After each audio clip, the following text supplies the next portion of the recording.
Mga kababayan, kamusta po kayo? Ngayong araw po ng Huwebes, October 31 na po, 2024. Meron po tayong latest na weather update at dito po kay Bagyong Leon o Super Typhoon Leon na ating minomonitor. Alamin natin ang track intensity direction at yung mga lugar po na apektado.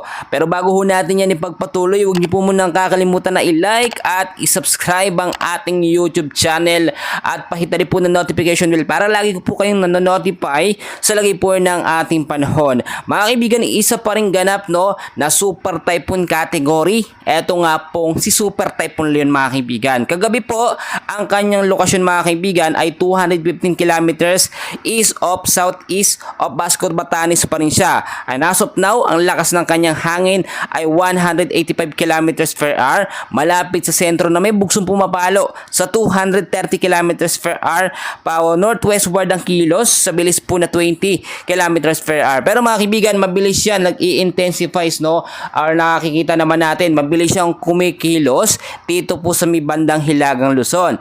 Eastern section po ng Batanes mga kaibigan or extreme northern Luzon. Papalapit po ito ng papalapit dito sa area ng Batanes. Kaya naman, yung Batanes area ay patuloy po nakakaranas ng malalakas na hangin na may kasama pong pag-uulan. Nakataas pa rin po kasi sa lugar na yan ang storm wind signal number 3, 2 at 1. Pero hindi naman inaalis yung posibilidad or hindi natin niro-rule out na itaas sa signal number 4 or pinaka-worst, pinakamataas ay signal number 5 once na mas lumapit pa yung mata nito nga pong si Bagyong Leon.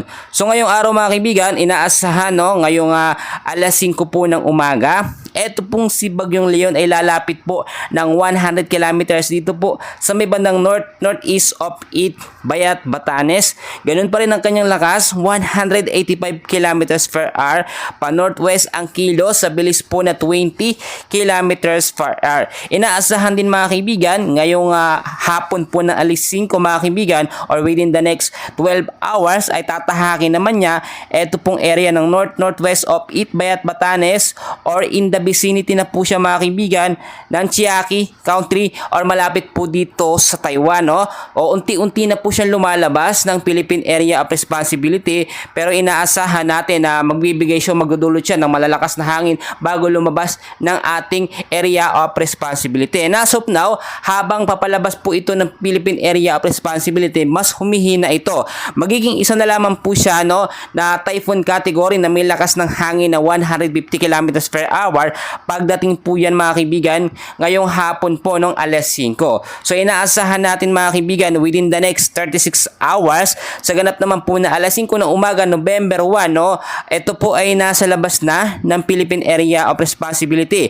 565 kilometers west of Bayat, Batanes po siya or nandito naman po sa vicinity ng Fujian, China. So China naman ang kanyang tinatahak, pero ang nangyari dito habang papalapit siya dito nga po sa area ng China ay mas humihina po siya mga kaibigan. Pero may mga posibilidad dyan na magbago mga kaibigan or posibleng bumalik siya sa kategory niya na mas malakas na hangin mga kaibigan ang maidulot dito sa Taiwan at dito po sa may bandang China. So mga kaibigan, alamin din natin ngayong araw nga po dahil nga po habang papalabas etong si Bagyo Super Typhoon Leon ay patuloy siyang lumalapit or dumidikit dito po sa area ng Batanes or extreme northern Luzon, sa Tagalog Hilagang Luzon po mga kaibigan.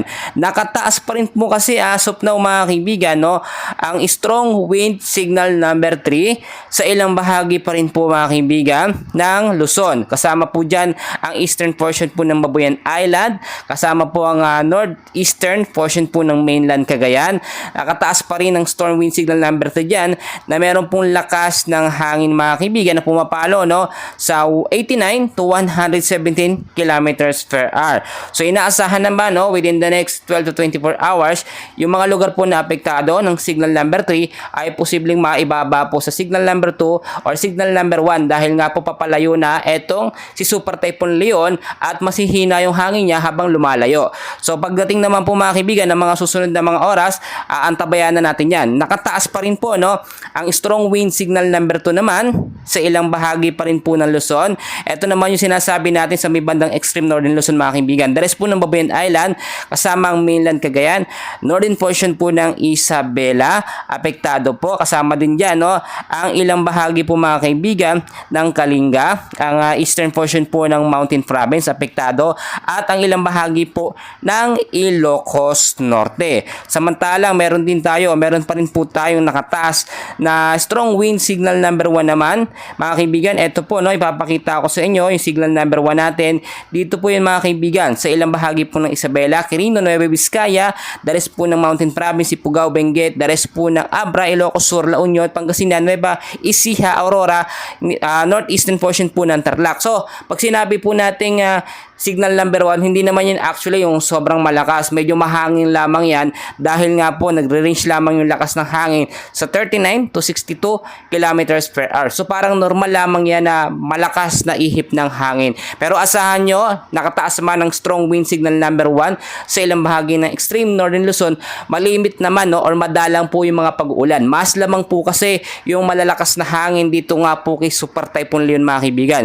So para din po mabawasan yung pag-aalala ng ating mga kababayan, ipapakita ko po sa inyo ang official track at intensity nga po nito nga pong si Bagyong Leon habang papalabas po ng ating Philippine Area of Responsibility within the next 48 hours. So mga kaibigan, ipapakita ko po sa inyo yung track at intensity at yung mga lugar po na dadaanan nito nga pong si Super Typhoon Leon para mabawasan po yung pag-aalala nating mga kababayan na hindi na ito masyadong direktang makakaapekto dito nga po sa extreme northern Luzon. So eto mga kaibigan, ngayong araw po mga kaibigan, no, October 31, nakita naman natin, unti-unti na itong lumalabas ng ating Philippine Area of Responsibility.